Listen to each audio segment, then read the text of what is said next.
말씀은요, 요한복음 14장 1절에서 7절까지 말씀입니다. 요한복음 14장 1절에서 7절까지 말씀입니다. 저희가 한 절씩 교독하고요, 7절 말씀은 같이 읽도록 하겠습니다. 요한복음 14장 1절에서 7절 말씀입니다. 너희는 마음에 근심하지 말라. 하나님을 믿으니 또 나를 믿으라. 내 아버지 집에 거할 곳이 많도다. 그렇지 않으면 너희에게 일렀으리라. 내가 너희를 위하여 거처를 예비하러 가노니 가서 너희를 위하여 거처를 예비하면 내가 다시 와서 너희를 내게로 영접하여 나 있는 곳에 너희도 있게 하리라. 내가 어디로 가는지 그 길을 너희가 아느니라. 도마가 이르되 주여 주께서 어디로 가시는지 우리가 알지 못하고는 그 길을 어찌 알겠사옵나이까. 예수께서 이르시되 내가 곧 길이요 진리요 생명이니 나로 말미암지 않고는 아버지께로 올 자가 같이 읽겠습니다. 너희가 나를 알았더라면 내 아버지도 알았으리로다. 이제부터는 너희가 그를 알았고 또 보았느니라. 아멘. 오늘 말씀을 통해서 우리 앞에 유일한 열린 문은 무엇입니까? 라는 제목으로 함께 은혜를 나누고자 합니다. 우리 앞뒤 자리에 계신 분들하고 함께 인사 한번 나눴으면 좋겠습니다. 우리 한번 같이 인사하겠습니다. 한 주간 평안하셨습니까? 오늘 요한복음 말씀을 통해서 같이 말씀을 나누고자 하는 것은요, 과연 우리 앞에 유일한 열린 문이 무엇인가? 라고 하는 주제를 가지고 한번 나눠보려고 합니다. 오늘은 특별히 말씀을 나누면서요, 조금은 우리가 이 시대를 좀 알고 또 신학적으로나 뭐 여러 가지 문제로 다루고 있는 문제에 대해서 조금 다뤄보려고 합니다. 혹시 뭐 말씀 같이 나누는 중에 잘 모르는 말씀들이 있으시면 끝나고 저한테 물어보시면 제가 설명을 해드리도록 하겠습니다. 역사는 우리 인생 가운데 굉장히 중요합니다. 역사는요, 우리가 어떻게 살아왔는지, 그리고 우리 선조들이 어떻게 살아왔는지를 보여줌을 통하여 그 역사를 통해서 우리가 지금 이 시대를 어떻게 살아야 하는지를 바라볼 수 있기 때문에 역사는 굉장히 중요합니다.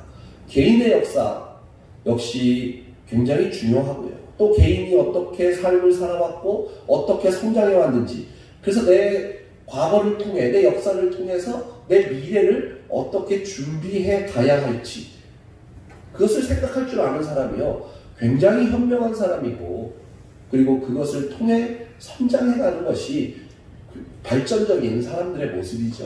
근데 내가 예전에 졌던 잘못되어진 것들, 습관들, 그 모든 것들을 지금 이 순간에도 끊임없이 반복해서 그것을 지내고 있다면요, 그것만큼 어리석은 사람은 없을 거예요. 왜냐하면 내가 이미 내 역사 속에서 내가 어떻게 살아왔는지를 보아왔기 때문이죠. 그럼에도 불구하고 내가 어떻게 살아서 어떻게 문제가 됐고, 그래서 내 삶에 이런 문제가 있었어 라는 것을 우리가 경험했음에도 불구하고 지금도 여전히 그 일들을 반복해서 끊임없이 그 일 가운데 들어가 있다는 것은요, 지금은 정말 어리석은 사람이라고 밖에 말할 수가 없습니다. 아니, 조금이라도 변하지 않고 그냥 10년 전 내 모습 그대로 지금 10년이 지난 이후에도 내가 똑같은 삶의 모습으로 살아간다면 그야말로 성장이 없는 사람이라고 할 수 있죠. 신앙에서도요, 그래서 역사는 굉장히 중요합니다. 우리의 일반적 삶 가운데서의 역사, 세계사적인 역사, 한국사적인 역사도 중요하고, 개인의 삶의 역사도 중요하고, 나아가서 신앙의 역사 역시 그래서 매우 귀하고 소중한 것들입니다. 저희가 성경을 보죠. 성경에는요, 우리보다 먼저 되셨던 수많은 그리스도인들, 그러니까 우리보다 훨씬 먼저 하나님을 만나고 하나님을 위해서 살아왔던 사람들의, 선배들의, 또 신앙의 우리의 아비들의 모습이 그대로 담겨져 있다는 것입니다. 그래서 우리는 반면교사 삼아 그 역사가 내 삶 가운데 필요한 부분들은 내가 취하게 되고, 그리고 나에게 옳지 않고 보여지지도 잘못되어진 것들은 우리가 행하지 않는 것. 그래서 교회의 역사를 바라보면 우리가 지금 어떻게 살아가야 할지, 우리의 믿음과 신앙생활을 어떻게 해야 할지를 그대로 다 보여주고 있다는 것입니다.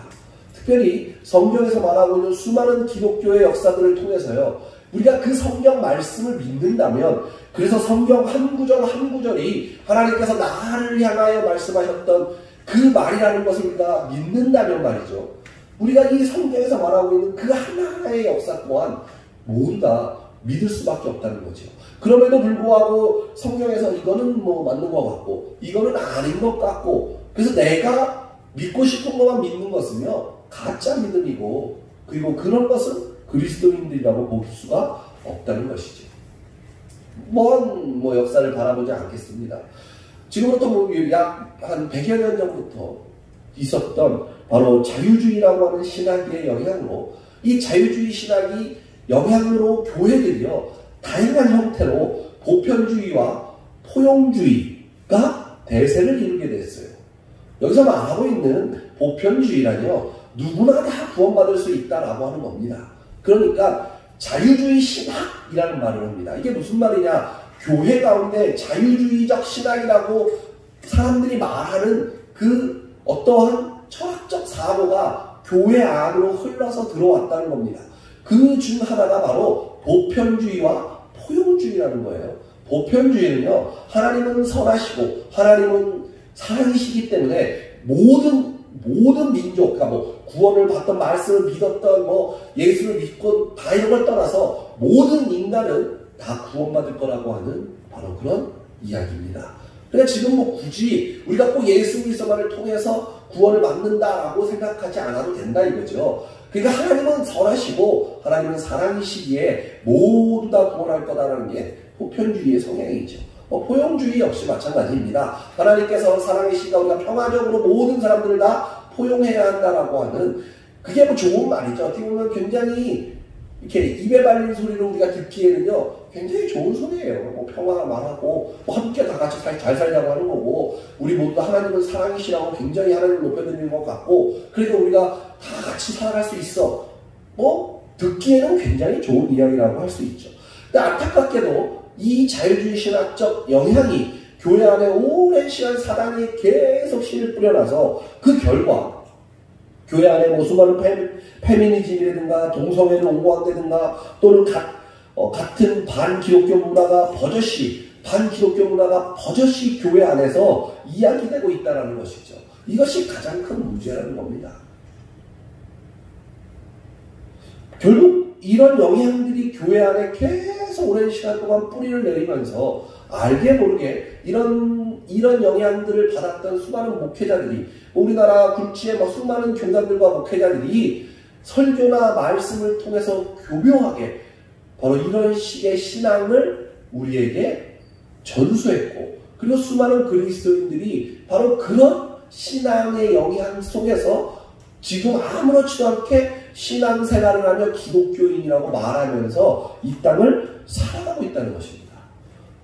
그 결과물이 바로 선교 차원에서, 그러니까 선교지에서 굉장히 많이 나타납니다. 요즘 선교는요, 복음을 통한 개종 선교가 별로 이렇게 각광받지 못하고 있어요. 이게 무슨 말이냐면요, 예수 그리스도만이 구세주이십니다. 예수 그리스도만이 유일한 하나님께로 갈 수 있는 길입니다. 당신은 그러니까 예수 그리스도를 믿으셔야 합니다. 조금 더 정당하게 표현하면 당신은 예수 그리스도를 믿어 교회 생활하셔야만 구원받을 수 있어요. 이게 바로 복음을 통한 건데요. 그래서 개종을 강요하는 거죠. 너가 지금 뭐 캐톨릭이냐? 네가 지금 무신론자냐? 네가 지금 뭐 불교냐? 네가 지금 힌두냐? 그거 다 잘못됐으니까 예수 그리스도를 통해 교회로 와. 그래야 네가 구원받고 천국 가는 거야. 라고 하는 것이 바로 개종 선교라는 건데요. 지금 선교지에서 이 개종 선교가 별로 사람들한테 손가락질을 오히려 받고 지탄을 받고 있다는 것이죠. 예수 그리스도의 말씀을 듣는 데서 우리가 믿음이 생겨나고 예수 그리스도만을 통해서 구원을 우리가 받을 수 있다라고 하는 이 복음은요, 많은 사람들이 이렇게 얘기합니다. 인종차별주의다. 소수의 인권을 차별한다. 신학적 우월주의다. 평화를 깨는 독선적 믿음이다. 라는 지탄을 받으면서요, 진짜 복음이 훼손되고 침략당하고 있다는 것이죠. 아마 우리나라도 마찬가지일 거예요. 믿지 않는 사람들한테 찾아가셔서요, 우리 성도님들이 예수 그리스도만이 구원이야. 너 예수 안 믿잖아? 너 지옥 가. 넌 죄인이야. 라고 얘기해 보십시오. 당장 덤벼들 거냐. 내가 왜 죄인인데? 니는 뭔데? 갑자기 이렇게 나오고 니네만이라고? 너가 독선적이라고? 너네 기독교 그래 욕먹고 개독교인 거야. 라는 지탄을 그대로 받을 거라는 거죠. 이게 너무나도 참 안타깝다라는 얘기입니다. 전 세계에 예수 믿는다라고 하는 기독교인들이 얼마나 많습니까? 정말로 많은 양에 차지하는 숫자가 예수 믿는다는 사람들이에요. 그 모든 사람들이 예수 그리스도만이 길이요 진리요 생명이라 예수 그리스도만을 통해 구원받을 수 있다. 너희들 다 잘못됐어. 너희들 다 죄야. 라고 외친다면요. 글쎄요. 지금 이 모양 이 꼴이 됐을까요? 저는 그렇게 생각하지 않습니다. 수많은 기독교인이라고 하는 사람들이 예수 믿는다고 하는 사람들이요. 지금 이 정말 단순하고 너무나도 소중한 이 진짜 복음을요. 전하지 않고 있다는 겁니다. 이렇게 말하고 있지 않다는 거예요. 수많은 인문학자들 또는 뭐 기독교인 학자들 중에 잘못된 사상을 가지고 있는 기독교인들은 이런 개종 성교를 반대하는 이유에 대해서 이렇게 설명합니다. 예전에 성교가 들어올 때 어떻게 들어왔죠? 문물을 가지고, 그러니까 한마디로 해서 무령을 가지고 식민지처럼 점령을 했죠. 그리고 나서 걷다가 그 위에다가 복음을 뿌렸습니다. 그래서 그 역사적 상황을 이야기하면서 봐라, 기독교는 이렇게 다 자기들의 신학적 우월주의에 의해서 그리고 너희들의 경제적 목적을 위해서 무력으로 이들을 식민지 삼고 그 위에다 복음을 뿌리는 그런 믿음의 사람들이 기독교다. 너희들은 독선적이다. 너희만 옳다고 하는 그 정신세계는 버려야 한다. 이것이 어찌 보면 지금 이 시대의 가장 정확한 주류적 생각이 되었음을 우리는 잘 알고 있습니다. 더 안타까운 것은 개신교 주류 교단에서 이 보편주의와 포용주의가 이미 확고하게 뿌리를 내리고 있다는 것입니다. 만약 누군가가 그래서 복음의 유일성을 외친다면 모두들 크게 놀랄 것입니다. 뭐 우리나라는 좀 덜하겠지만 서양 서구 사회에서는요 굉장히 심각하게 이 문제가 대두되어지고 있습니다. 그럼에도요 변하지 않는 진실이 있습니다. 우리는 예수님이 세상의 유일한 구원자이시며 하나님과 죄인인 인간 사이에 유일한 중보자 되심을 믿고 그것을 가르치고 그것을 고백하고 그것을 선포한다는 것입니다. 이것만큼은요 우리가 변하지 않는 진실이 되어야 하고 우리도 그 일 가운데 쓰임받는 믿음의 자녀가 되어야 함은 분명하다라는 것입니다. 우리 성도님들은 어떠십니까? 성도님들의 믿음과 신앙의 삶은요 어떤 마음의 중심이 있으시다는 겁니다. 여러분들의 역사를 먼저 바라보십시오. 우리 성도님들의 이 앞에서의 내 삶, 뭐 짧은 삶을 살았던, 긴 삶을 살았던, 내가 10년 전 내 모습, 아니 5년 전 내 모습을 생각해 보시고, 내가 그 5년 전 내가 하나님 앞에 어떻게 발버둥 쳤었는지를 바라보시고, 그럼에도 불구하고 그 5년 전이나 지금이나 내가 똑같은 역사와 죄악 속에 계속해서 반복해서 그 일들 가운데 서 있다면요, 여러분들은요 심각한 지금 무엇인가 신앙에 문제가 있음을 기억하셔야 한다는 겁니다. 근데 그거조차 아무렇지도 않게 생각하면서 내가 지금까지 끊임없이 반복해서 똑같은 것들 가운데 죄를 저으면서 그 고집적 생각들을 계속 가지고 끊임없이 가지고 있는 이것은요 하나님 앞에 철저하게 회개해야 합니다. 제가 오늘 굉장히 심각하게 말씀드리는 이유는요 주님께서 오실 날이 멀지 않았기 때문입니다. 오늘 밤 주님이 오셔도 전혀 이상하지 않다니까요. 이 예배가요 오늘 우리의 마지막 예배가 될 수가 있습니다. 우리가 오늘 이 드린 예배가요 우리 인생 가운데요 마지막 예배가 될 수도 있다는 겁니다. 근데 내가 오늘 마지막 드릴 수 있는 이 예배가 있는데 그냥 오늘도 여전히 내 그냥 습관대로 그냥 내 삶에 살아온 방식대로 아니 오늘도 뭐 주일 됐으니까 그냥 한번 때우면 되지 하는 어떤 그런 마음으로 예배에 참여했다면요 철저하게 하나님 앞에 회개하시기를 바랍니다. 내 마음과 심령을 다해야죠. 오늘 이 예배가 나의 마지막 예배다. 내가 이 예배 가운데 하나님의 음성을 듣지 못하고 이 예배 가운데 내가 하나님이 내 심령을 완전히 깨부셔서 내가 하나님의 완벽한 자녀가 되지 않는다면, 내가 오늘 그 일을 이루지 못한다면 결국 나는 또 저 지옥의 공통으로 갈 수밖에 없는 불쌍한 인생이구나. 심각하게 고민해 봐야 합니다. 오늘은 좀 겁을 먹으셔야 해요. 이런 이야기를 나누고 하는데도 뭐, 아이, 더 오겠어. 2000년 동안 안 오신 분이. 이게 바로 포용주의입니다. 자유주의 시각에서 우리 기독교인들에게 뿌려놓으며 포용주의예요. 오늘 주님이 오시겠어. 아이, 뭐, 아직 안 오셨는데, 에이, 뭐, 내 때 오시겠어. 이게 잘못된 생각. 초대교회 성도들, 우리 믿음의 성도들은요, 그냥 오늘이 나의 마지막 날이라고 생각했다고 합니다. 눈을 떠서 아침에 일어나면요, 그냥 그것 때문에 오늘이 나의 마지막 날이구나 라는 심정으로 하루를 살았다고 합니다. 뭐 박한수 목사님 설교 들은 이야기를 가지고 이야기를 하면, 뭐 주기철 목사님 목회를 하면서 조만식 선생님 아시죠? 조만식 선생님이 예배에 조금 늦으셨대요.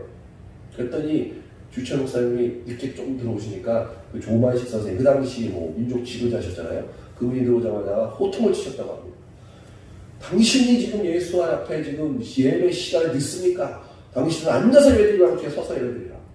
그래서 그분이 신발을 벗고, 신발을 손에, 옛날에 신발을 벗고 들어왔잖아요. 신발 벗은 손을 들고 뒤에 서서 울면서 예배를 드렸다고 합니다. 그 얘기를 하면 요즘 성도들은 무슨 얘기를 할까요? 에이씨, 목사는 하시기만 해요. 지가 뭐라고 잘났네 와요. 이런 생각이 먼저 딱 드십니까? 혹시? 그러면 지금 시대가 어떤 시대인데 무슨 이런 생각이 혹시 드세요? 어떤 생각이 드세요? 이런 이야기를 하면 굉장히 중요해요. 제가 뭐 하나하나 물어볼 수 없지만 지금 제가 이 말을 할 때 여러분 마음 가운데 딱 들었던 첫 번째 생각, 그것이 바로 여러분들의 신앙의 모습이에요. 그게 바로 현주소랍니다. 그게 바로 현주소예요. 현주소.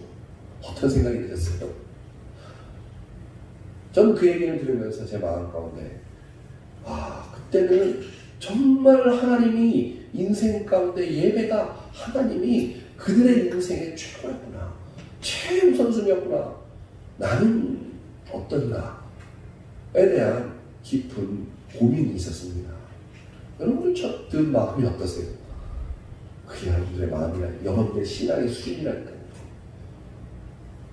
그 마음 가운데 그래, 내가 진짜 옛날에 그 정도의 신앙인들에 있었다면 나도 그 정도는 있어야 되지 않을까? 이런 마음을 먹으셨다면 여러분들은요, 하나님이 진짜 사랑하시고요, 하나님들이 여러분들 인생 가운데 직접적으로 실제적으로 역사하는 그런 삶을 살고 계실 거다라는 겁니다. 그런데 안타깝게도 이런 자유주의 시각들이 정말 오랜 시간 동안 이 대한민국 교회 안에 끊임없이 뿌려져서요, 완전히 우리들의 신앙적 사고를요 망가뜨려놨습니다. 그래서 대충 뭐 내가 할 만큼만 하면 되지, 뭐 이 정도만 하면 되지, 이런 정말로 불쌍한 영혼의 인생들을 살아가고 있는 모습이 저에게도 있고 바로 성도님들에게도 있음을 오늘 깊은 묵상을 통해 고민해 보시기를 바랍니다. 오늘날과 같은 상황에서요, 그래서 유일이라고 하는 이 단어는요 굉장히 논란을 만드는 단어입니다. 뭐 제가 가끔씩 이 말씀을 드리는 것이 뭐 종교 그거 있잖아요, 뭐 차별금지법 뭐 이런 얘기 많이 자주 하잖아요. 그게 바로 이 유일이라는 단어가 그거에 걸린다라는 말입니다. 유일하다. 참 안타깝게도요, 진짜 성경에서 말하고 있는 복음에서 유일한 복음은요, 유일신을 믿고요, 우리는 유일하신 그리스도를 믿음을 통해 온전히 구원의 길은 유일하다고 믿는다는 거예요. 그래서 예수 믿는 우리는요, 유일이라는 단어가요 우리에게 굉장히 중요한 단어입니다. 그 유일이 무너져가고 있어요. 유일이 무너져가고 있다고요. 요즘 정치 철학자들은요, 인간 간의 상호관계, 그리고 정치학의 원천적인 죄가가요, 유일신 시당에서 비롯되어졌다라고 이야기합니다. 목소리를 높이죠. 그리고 수많은 인본주의적 유명한 학자들은요, 유일신 신앙이 온갖 폭력을 유발시키는 근본 악이며 유일신을 신봉하는 자들이 압제와 폭압을 일삼았다라고 말하고 있다는 겁니다. 이런 문화 속에서 유일한 복음을 고사하고 유일한 하나님만 입 밖에 꺼내도요, 크게 곤란을 당할 것은 분명한 일이라는 거예요. 세상에서요. 더 슬픈 건 교회 안에서도 그런 일들이 벌어지고 있다는 것입니다. 그럼에도 우리가 믿는 기독교의 복음은요, 단지 유일신 신앙뿐만이 아니라 유일한 구원의 메시지를 지금 선포하고 있습니다. 저는 믿습니다. 예수 그리스도의 이름으로 구원받을 뿐 아니라 다른 이름으로는 구원받을 수 없음을 저는 분명히 믿습니다. 여러분들은 어떠십니까? 믿으세요? 정말로 예수 그리스도밖에는 여러분들의 구원의 길이 없음을 믿으십니까? 대답이 없으시네. 예수님은 오늘 본문을 통해 오직 하나뿐인 구원의 이름을 가르치셨습니다. 오직 하나뿐인. 말씀에서는요, 내가 예수, 그러니까 우리가 입 밖으로 내서 하나님 앞에 고백하는 것은요, 굉장히 중요해요. 우리가 그런 거 하잖아요. 뭐라 그러죠? 내적 치유하고 심리 치유하고 이런 거 하면요, 세상 학문적인 거 말고 목회적인 차원에서 할 때도요, 가장 중요한 것이 내가 입으로 벌려서 하나님 앞에 고백을 하는 거예요. 내 잘못을 하나님 앞에 고백하는 거예요. 속으로만 머리로만 말하는 이게 아니라 내가 입을 벌려서 하나님, 제가 이런 죄를 지었습니다. 하나님 저를 용서하셨어서. 왜? 그래서 하나님은 우리의 입술이 능력이라고 말씀하셨고요. 잠언에 보면요, 네 혀가 너를 망친다고 되고요. 우리의 이 말의 언어는요, 말의 능력은 굉장히 중요해요. 태필린 복음을 제가 아침에 하는 이유 중에 하나도요, 입을 벌려서 하나님의 말씀을 선포하라는 것입니다. 그냥 줄줄줄 주문 외우듯이 외우자는 것이 아니라 정말로 하나님의 말씀을 우리가 내 입을 벌려서 선포하자는 의미예요. 예수 그리스도를 믿으십니까? 믿으시면 믿습니다. 얘기해야죠, 속으로만. 글쎄요. 하나님이 가서 내가 하나님 앞에서 하나님 저 아시죠? 이게 뭐죠? 이러면 안 되죠. 이게요, 정말 안타까워요. 이 역사가, 우리 이 기독교 역사가 사단이 얼마나 오랜 시간 동안 이 기독교를 얼마나 많이 가라지를 뿌리고 잘못된 것을 뿌렸는지가, 옛날 부흥 강사님들이 막 외쳤잖아요. 막 믿습니다 말해! 막 사람들이 막 이랬다고요. 그게 잘못된 게 아니거든요. 그거 굉장히 좋은 거예요. 왜냐하면 내가 정말 누구보다도 내가 하나님 사랑하십니까? 정말 마음이 놀라서 내가 하나님을 사랑합니다. 그 말에 저도 동의합니다. 이 외침이 꼭 지금 말하면 이제 무슨 부흥사들한테 무슨 놀아가는 성도가 되는 것처럼 그렇게 만들어 버렸다고요, 세상이. 하나님의 이정을 믿으시는, 아멘! 믿는다는데, 그거 봐봐. 너는 지금 광신도야. 너는 지금 신사도야. 너는 지금 부흥, 이렇게 몰아버리는 시대가 되었다고요. 슬프지 않으세요? 저는 굉장히 슬픕니다. 정말 슬퍼요. 그 일 가운데 저도 목회자로서 일조했다는 것에 대해 요즘 하나님 앞에 철저하게 회개하고 있습니다. 저도 그랬습니다. 저도 그 상황과 그 모습들이 잘못되어졌다라고 배워서 저도 그게 잘못되어졌다고 믿었어요. 그게 물 중에 마음이 중요하지. 저도 이랬어요. 그렇게 가르쳤고 그게 저의 회개권입니다. 그렇지 않아요? 정말 그렇지 않더라고요. 그렇게 살아와서요, 지금 이 교회와 하나님의 교회들이 이렇게 엉망진창이 돼가고 있답니다. 그게 바로 이 자유주의 신학의 사단이 역사해서 하신 게 아니죠. 역사해서 완전히 씨를 뿌려서 지금 우리의 신앙들을 다 망가뜨렸다는 겁니다. 예수님은 오늘 본문을 통해 오직 하나뿐인 구원의 이름을 가르치셨습니다. 요한복음 14장은요, 이 문제에 대해서 굉장히 간단하고 명료하게 결정하여 말씀하고 있습니다. 예수님만이 유일한 길이다. 예수님만이 유일한 진리이시다. 예수님만이 유일한 생명이시다. 라고 분명하게 선포하고 있음을 기억하시기를 바랍니다. 거기에 덧붙여서 확증하고 계십니다. 나로 말미암지 않고는 아버지께로 올 자가 없느니라. 이렇게 명확하게 말씀하셨는데 이것을 부정하는 것은요, 결국 진실을 부정하거나 하나님의 말씀을 부정하는 것과 무엇이 다르겠냐는 것입니다. 교회에 간판을 내걸고 성도라고 하면서 교묘하게 예수님 외에도 무엇이 있는 것처럼 말하는 것은 가짜이고 주님의 자녀가 아님을 확신하시기를 바랍니다. 예수 외에 뭔가 있다는 거 생각하는 것조차 가짜예요. 요즘 총신의 사태가 계속해서 있죠. 총신의 교수님이 어떤 동성애 완전히 막 심하게 말씀하셨다고 해서 해임당하는 초유의 사태가 벌어졌습니다. 우리나라 굴지의 최고의 복음주의 신학교라고 하는 총신대에서 그런 일들이 벌어졌죠. 그럼에도 불구하고 거기에 대하여 별로 많은 목회자들이 아무런 말이 없는 것 같은 이 사회적 환경이요, 너무너무 안타깝습니다. 이건 잘못된 거죠. 어떻게 신학교 안에서 교수가 동성애가 죄입니다라고 말했다고 해서 해임이 당합니까? 이게 무슨 일이죠? 그럼 교회 안에서 동성애 죄입니다! 제가 이렇게 말하면 저도 해임당해야 됩니까? 이게 현실이에요, 현실. 앞으로 이런 현실은 훨씬 더 많이 이루어질 거랍니다. 그들을 그럼 안 살아. 정말 허울 좋은 얘기예요. 허울 좋은 얘기. 그들을 인권을 사랑하겠다고 영혼을 안 사랑. 예수 믿는 사람이 어떻게 영혼을 안 사랑하겠습니까? 우리 하나님이 이 모든 인간을 창조하시고 이 모든 영혼을 다 사랑하시잖아요. 당연히 영혼을 안 사랑하는 게 그게 기독교인입니까? 그게 예수 믿는 사람입니까? 말할 가치가 없습니다. 영혼을 사랑하냐 마냐는요, 예수 믿는 사람들한테는 말할 가치가 없는 거예요. 왜요? 당연히 사랑하죠.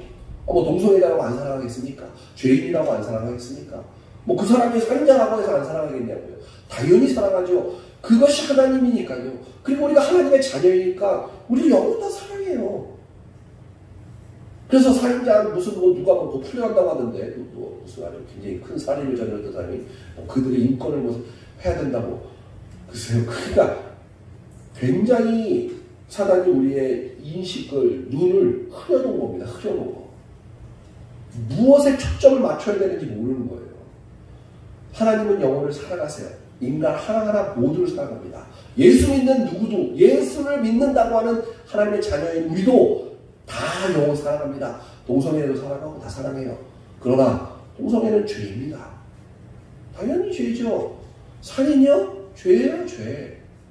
당연히 죄죠. 죄가 아닌가요? 그래서 그게 죄인데 죄가 아니라고 말해야 하는 건가요? 그 영혼을 사랑한다면 예수 믿는 사람이니까? 바로 그런 안일한 신앙의 발로가 시작되어서 우리가 이렇게, 교회가 이렇게 하나님의 그 촛대가 교회에서 떠나가고 있는 이 안타까운 현실 앞에 우리가 서 있는 것입니다. 저는 제 방주교회가 하나님 앞에요, 유일한 진리 말씀을 선포하는 교회가 되기를 원합니다. 예수만이 유일한 길이고 예수만이 유일한 생명이고 죄에 대해서 죄라고 정확하게 말할 수 있는 그런 교회와 성도님들이 되셨으면 좋겠습니다. 왜냐고요? 마지막 때가 오고 있습니다. 정말 이제는 마지막 때가 오고 있다고요. 그런데요, 아직도 사단이 뿌려놓은 그 가라지에 빠져가지고 사단의 앞자리로 타고 있는 그 모습에서 이제는 벗어나고 싶습니다. 예수님께서 자신이 떠날 때요, 제자들을 떠날 때요, 제자들을 준비시켰습니다. 예수님은 자신과 함께 영원히 함께 거할 것이다 라는 약속으로 준비시켰습니다. 제자들한테요, 이제 승천하시면서 내가 너희들보다 먼저 가서 천국을 예비해 놓게, 그리고 내가 다시 오시는 그날 내가 너와 함께 할게, 이렇게 하셨어요. 뭐라고요? 내가 너와 영원히 함께 할 거라고 하는 그 약속으로요, 우리를 준비시킨 거예요.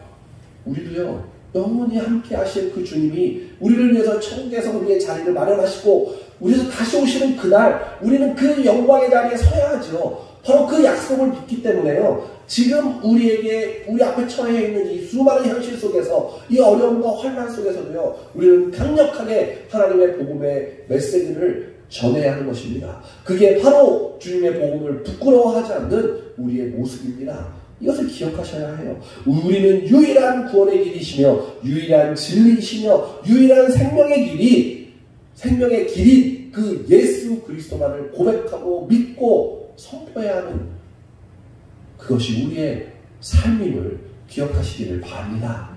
베드로는 사도행전 2장에서 구원의 약속이 하나님이 부르시는 모든 사람들을 위한 것이라고 분명하게 말하고 있습니다.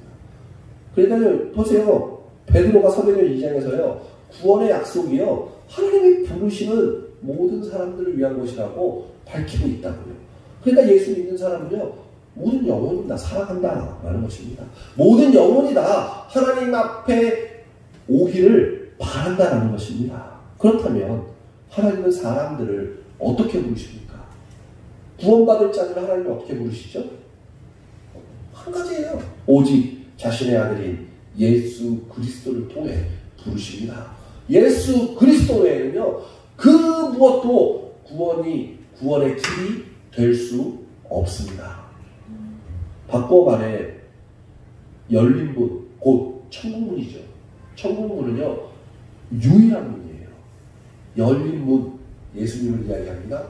그 열린 문인 예수 그리스도가요. 유일한 문입니다.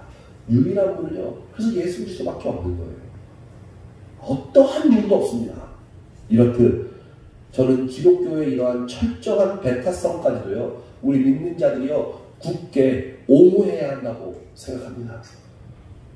교회가 너무 배타적이다. 배타요. 당연히 배타적이죠. 진리이기 때문에 배타적일 수밖에 없어요. 근데 기독교인들 스스로가 이 배타성에 대해서 우리 그렇지 않아. 뭔가 자꾸 아닌 것처럼 말하려고 하는데요. 아니요. 기독교는 굉장히 철저하게 배타적입니다. 당연하죠. 진리를 수호하는 자들이기 때문에요. 배타적일 수밖에 없어요. 그 진리도 여러 개가 아니라 하나예요. 온전히 하나인 그 진리의 배타성. 그래서 우리는 배타적일 수밖에 없습니다. 욕하십시오. 당연히 욕먹어야죠. 지들이 뭘 알겠습니까? 예수 믿지 않는 자기들이 뭘 알겠냐고요. 영적으로 아무것도 모르는 사람들이 무엇을 알겠냐고요. 당연히 욕을 하라고 하세요. 그래도 우리는 우리의 진리인 예수 그리스도만이 우리의 유일한 길이요 열린 문임을 우리는 오늘도 전할 것이고 내일도 전할 것이고 주님 오시는 그날까지 전하다가 주님 오는 그날 하나님 저 왔습니다 하며 기쁘게 그 자리에 갈 것입니다. 우리 성도님들도 그런 믿음 가지시기를 바랍니다. 정말 쓸데없는 것들 가운데 다 내려놓으세요. 지금까지 내가 가지고 있었던 그 죄악의 그 사실들을요 다 끊으시라고요. 나의 그 고집스러운 나의 그 모든 것들이요 이제 좀 내려놓으세요. 정직하세요. 하나님 앞에 다 내려놓으세요. 속이려고 하지 마세요. 속이려고 하지 마시라고. 하나님은 다 아십니다. 제가 그게 뭔지 알겠습니까? 여러분들도 모를지도 몰라요. 본인 스스로도 나한테 어떤 문제가 있고 나에게 어떤 죄악이 있는지 모르는지도 몰라요. 기도하세요. 기도. 하나님 이거 알게 하세요. 지금 여러분들이 하나님의 실제를 경험하지 못하십니까? 혹시 하나님께서 여러분들의 삶 가운데 끊임없이 역사하시는 그것을 전혀 느끼지 못하십니까? 그건요 여러분들 심령에 꽉 잡고 있는 어떤 무엇인가가 있다는 겁니다. 기도하세요. 그거 생각나게 하다가 난 아니야. 아니요. 그렇지 않아요. 여러분들 아니지 않습니다. 다 있습니다. 하세요. 기도하세요. 기도하세요. 생각나게 해달라고. 알게 해달라고. 그거 해결돼야만 우리 하나님 실제한 것을 아시게 됩니다. 그거 해결 안 하시면요 여러분들 하나님의 자녀가 아니에요. 아니라니까요. 그냥 말로만 내가 그냥 종교 생각을 해서는 안 됩니다. 내가 그냥 말로만 나 예수 그리스도 믿어. 믿는다 길을 걷는데 우리 예수님이 나와 함께 하심을 경험하시라고요. 내 삶 가운데 하나님이 하나하나를 다 역사하고 계심을 경험하시고 느끼시고 열매가 열리시냐는 겁니다. 안 열리세요? 회개하세요. 그리고 기도하세요. 내게 해결하지 못한 나를 꽉 잡고 있는 그 사단이 나에게 뿌려놓은 그 가지가 무엇인지를요. 철저하게 가려요. 착한 사람들이 더 문제예요. 아주 착한 사람들. 착한 우리 시경이.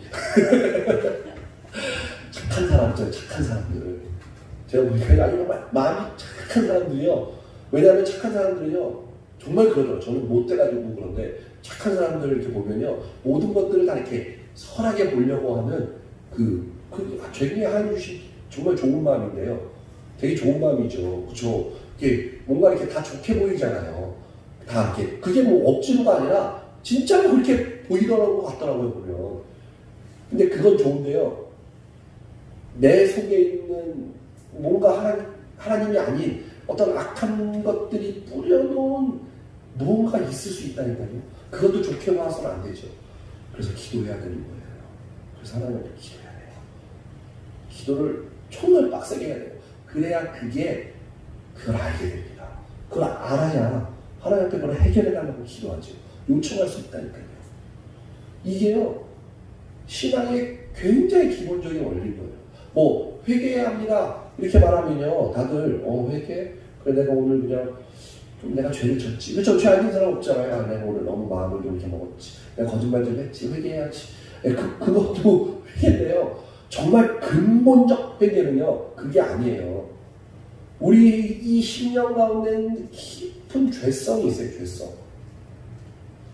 남한테 까발릴 것도 없어요. 하나님 앞에 그냥 입을 벌려서 정확하게 얘기하세요. 모르세요? 기억 안 나세요? 하나님 앞에 말씀하세요. 제가 목회자로 살면서 간혹 가다가 어떤 그런 것들이 보일 때가 있어요.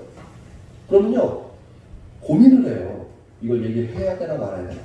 근데 얘기하기가 굉장히 어렵습니다. 왜 어렵냐면요, 그거 얘기하면 상처받을 거 뻔하니까.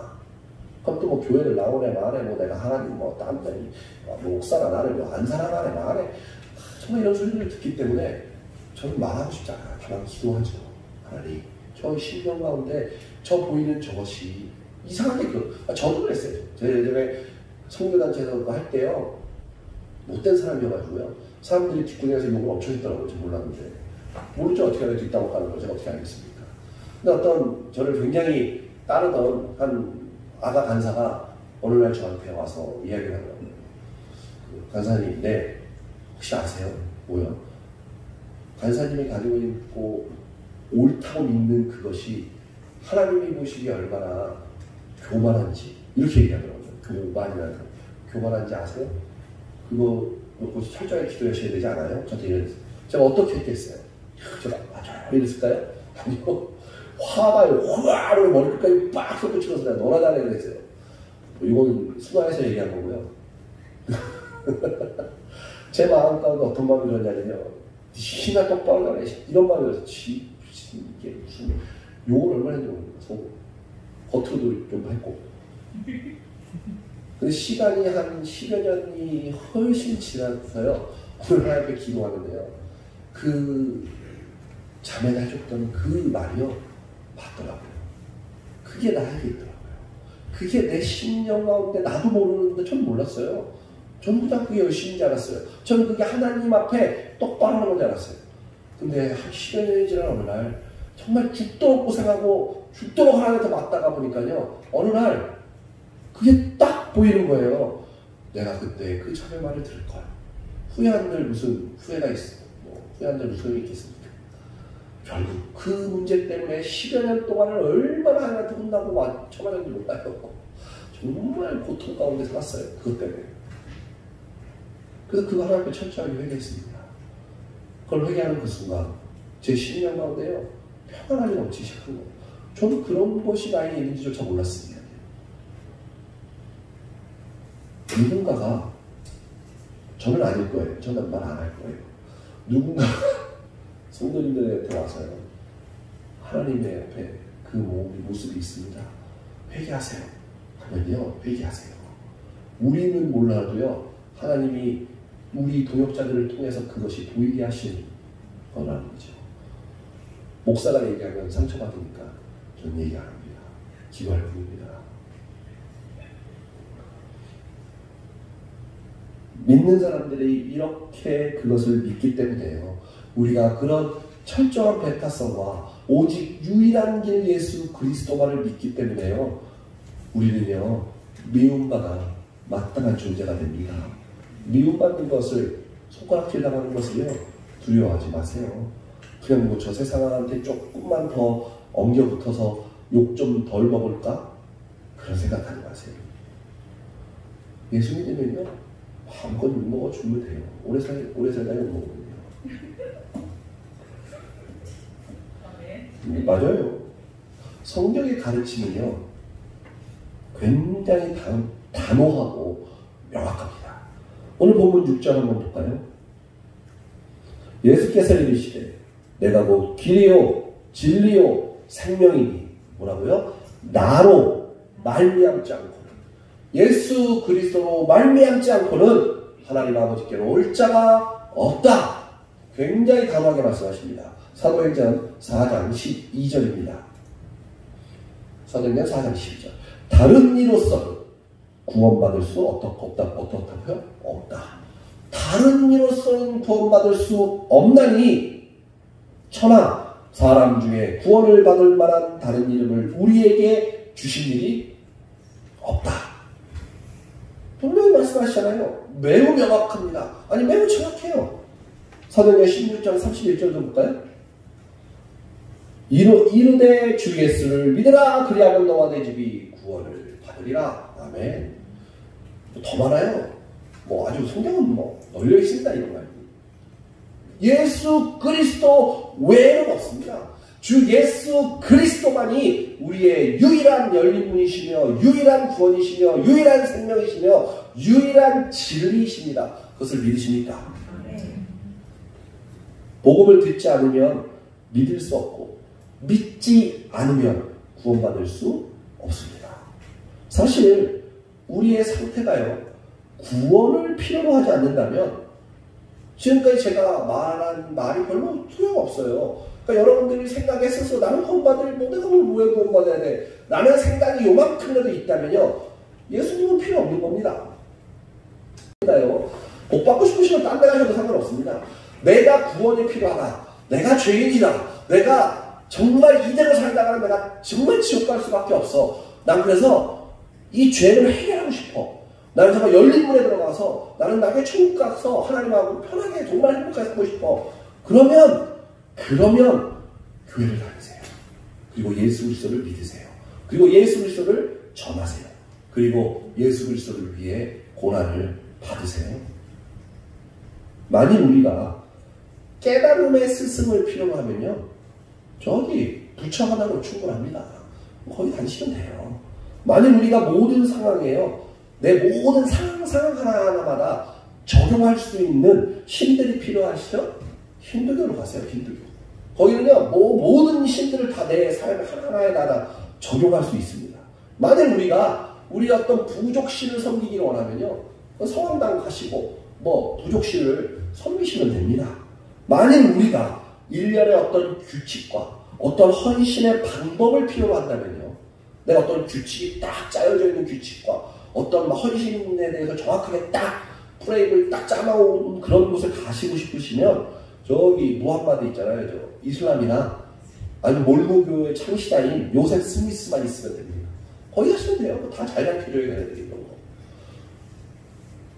그리고 새 하늘과 새 땅, 새 천지를 원하세요. 이만희를 믿으세요. 그럼 돼요. 그래서 거기 노예 생활하고 싶으세요? 가세요. 신천지. 만일 우리가요, 나의 주권적인 자아, 나의 어떤 생각, 이런 영감을 얻고 싶으세요? 그러면 이 시대에 유명한 석학 하나만 잘 쫓아다니시면 됩니다. 그럼 잘 알려줄 거예요. 인본주의에 대해서, 나의 주권적 자아에 대해서요, 그냥 훌륭한 석학 하나짜, 무슨 오프라 윈프리 이런 사람들만 쫓아다녀도 그런 거 잘 배우겠더라고. 오프라 윈프리 쇼가 아주 되게 좋은 얘기 많이 하는데, 그런 거 하시면 됩니다. 그러나 여러분들이 구원자를 필요로 한다면, 정말 구원자를 필요로 하신다면요, 예수 그리스도, 오직 예수님만이 우리를 구원하실 수 있음을 분명하게 믿으시기 바랍니다. 이것이 우리가 복음을 부끄러워하지 않는 이유여야 합니다. 우리는 지금까지 하나님의 사도들이 그랬던 것처럼, 하나님의 기름 부음이 있었던 사람들이 그랬던 것처럼 복음을 전하고 구원의 길은 예수 그리스도밖에 없음을 선언해야 합니다. 복음 안에 구원에 이르는 하나님의 능력이 있기 때문입니다. 천국에 열린 문은 유일한 문입니다. 그 유일한 문은 예수 그리스도이십니다. 예수 그리스도를 구주로 믿고 입으로 시인하고 삶에서 실제가 될 때 우리는 세상의 구원자로 선포하고 전하게 될 것입니다. 이것은 우리가 감내해야 하는 짐도 아니고요, 우리를 괴롭히는 일도 아닙니다. 이것은 구원의 좋은 소식입니다. 여러분들, 복음이요, 여러분들에게 짐도 아니고요, 여러분들이 뭐 감내해야 되는, 내가 이거를 꼭 감내해야만 해, 이게 아니라 그냥 좋은 소식인 거예요. 좋은 소식은 막 전하고 싶지 않으세요? 나에게 정말 생명의 소식이 있으면 그것을 막 말하고 싶지 않냐고요. 시대가 변하고 있습니다. 그래서요, 주일날 별의별 일들이 벌어져요. 주일날 예배 안 나오는 건 뭐 일도 아니고요, 뭐 놀러 가는 것도 아무렇지도 않고요, 뭐 주일날 뭐 행사 있는 것도 아무렇지도 않고, 그거 아무렇지도 않게 생각해요. 우리 옛날 교회 다녔다고 생각해 보실래요? 저 어렸을 때만 해도, 교회 생활할 때요, 저 욕 엄청 먹었어요. 요즘도요. 왜냐면요, 뭐 토요일 주일 막 결혼식 오라 했는데요, 저는 안 가거든요. 저 왜 가요? 저는 얘기합니다. 저는 다 교회에 다니고 나 목회자라서, 아니 나 하나님 날이라서 난 안 가. 나 욕하려면 욕해. 그래서 어떤 놈이 그때 결혼하면서 저한테 밤에 신혼여행 가서 술 10가지 먹고 아내랑 밤에 자고 있는데 새벽에 전화했잖아요. 저한테. 제 사촌 친구예요, 친구. 욕 엄청나게 해요. 뭐라고, 야 네가 목사면 가냐 씨, 막 이렇게 욕을 막 쌍욕을 막 저한테 밤에 신혼여행 가서 술 처먹고 왜 나한테 그걸 전화하냐고요. 웃기잖아요. 그것도 되게 웃기지 않으세요? 그러면 뭐 결혼식에 안 왔다는 정도 욕을 막 저한테 있는 대로 하는 거예요. 그래서 내가 그랬어요, 걔한테. 야, 내가 그래서 주일날 하지 말라 그랬잖아. 난 안 가. 그리고 무슨 일이 있어도 안 간다라는, 그러니까 네 멋대로 살아다닌다 끊었어요. 욕은 상관없어요. 상관없어요. 이게 뭐냐고요? 이게 별거 아니니까, 이런 것들, 제가 뭐 사실 설교하면서 뭐 안식일을 꼭 지켜야 합니다 이런 걸 잘 안 하는데, 제가 회개합니다. 그것도. 안식일을 꼭 지키십시오. 주일 절대 빠지지 마세요. 주일 왜 빠집니까? 하나님 앞에. 예수 믿어야죠. 예수님 내가 뭐 영광 드리는 날이야. 일주일에 한 번에 한 번, 뭐 자주 오십니까? 아니, 한 번 잡고. 왜 빠지세요? 왜 놀러 옵니까? 주일날. 놀러 오지 마세요. 하나님께 온전히 드리십시오. 하나님 앞에 온전히 드리세요. 이 주일 하루를 위해, 일주일을 준비하세요. 준비하시라고요. 이 예배는요, 굉장히 소중합니다. 예배를 준비하는 우리요, 굉장히 소중합니다. 예배를 준비하는 저희들이요, 정말 여러분들이요, 예배자들이시잖아요. 예배를 준비하시는 분들이잖아요. 레위인, 옛날 레위 지파들이죠. 이 얼마나 중요한지 아십니까? 하나님이 주시는 복도요, 완전히 다릅니다. 하나님이 주시는 복도요, 여러분들한테 주시는 복은 달라요. 근데 여러분들 예배자로 있으시면서 그런 복 받으세요? 혹시? 하나님이 주신 어떤 복을 받으시겠어요? 못 받으세요? 그럼 뭐가 문제가 있는 거잖아요. 아니, 하나님이 성경에서 우리한테 약속하셨는데, 하나님이 주신 특별한 게 있다니까요. 레위 지파들한테. 저는 청년들, 선생님들 다 레위 지파라고 생각해요. 그들은요, 일주일간 예배를 위해 준비한다고, 일주일간. 그래서 그 하나님께 드리는 그 영광의 그 시간만큼은요, 그 한 번의 그 시간을 위해서요, 나의 모든 것들을 다 내어놓는다는 거죠. 일주일간 준비하는 것과 그냥 오늘 와서 그냥 그 예배 드리기 5분 전 그날 하는 것과는요, 완전히 다릅니다. 완전히 별개예요. 그런 은혜를 경험하는 우리 예배자들이 됐으면 좋겠습니다. 저 정말 그런 걸 경험하시고 그런 축복 가운데요, 전 정말 우리 선생님들, 우리 예배자들이요, 진짜 정말 좀 받으셨으면 좋겠어요. 좀 먼저 받으셔서요, 요 앞에 서서요, 제가 그날은 제가 빠질 테니까 주일 2부 예배 때 딱 쓰셔서요, 내가 하나님께 어떤 은혜를 받았고 내가 어떤 간증들이 있는지요 자신 있게 얘기했으면 좋겠어요. 정말 그 성도들한테. 제가 바쁘고 힘들고 제가 직장생활 어렵지만 제가 일주일간 시간을 내서 이 한 번의 예배를 위해 이렇게 준비했습니다. 그랬더니 이 예배 가운데 하나님께서 저에게 이렇게 임재하셨습니다. 그 임재가 지나 이제 제 삶의 실제가 되었습니다. 그래서 저에게 이런 하나님의 놀라운 은혜와 축복이 있었습니다. 그게요, 뭐 돈도 잘 벌고 막 직장도 잘 됐으면 좋겠고요. 뭐 영적으로도 막 충만했으면 좋겠고요. 막 사업이 막 대박이 터지고요. 막 이랬으면 좋겠고요. 하는 일마다 막 하나님이 다 열어주시는 그런 은혜들이 우리 예배자들에게 먼저 있었으면 좋겠어요. 그러셔서 이곳에 서서 2부 예배 때 간증하셨으면 좋겠어요. 저는 그런 은혜와 축복을 우리 예배자들이 누리기를 바랍니다. 해보세요. 해보자니까요. 저도 해볼 테니 같이 해보자고요. 우리 같이 이 일을 위해서 기도하시고 이 일을 위해서 함께 하나님 앞에 한번 우리의 인생을 걸어보자고요. 주님이 곧 오십니다. 그 곧 오실 주님 앞에요, 우리 철저하게 한번 서보시길 바랍니다. 사랑하는 성도 여러분, 열린 문은 유일한 문이며 예수 그리스도를 통해서만 가능합니다. 다른 어떤 이름으로는 구원받지 못합니다. 오늘 말씀을 통해 다시 한번 예수 그리스도만이 부활이요 생명이요 능력이심을 믿으시기를 바랍니다. 요한복음 3장 16절 말씀입니다. 하나님이 세상을 이처럼 사랑하사 독생자를 주셨으니 이는 그를 믿는 자마다 멸망하지 않고 영생을 얻게 하려 하심이라. 아멘. 유일한 구원자 되심을 통해 천국 백성 되는 그 유일한 예수 그리스도를 통해 우리가 천국 백성 되는 은혜가 저와 우리 성도님들에게 있게 되기를 주님의 이름으로 축복합니다. 아멘. 이 시간에 함께 기도했으면 좋겠습니다. 하나님,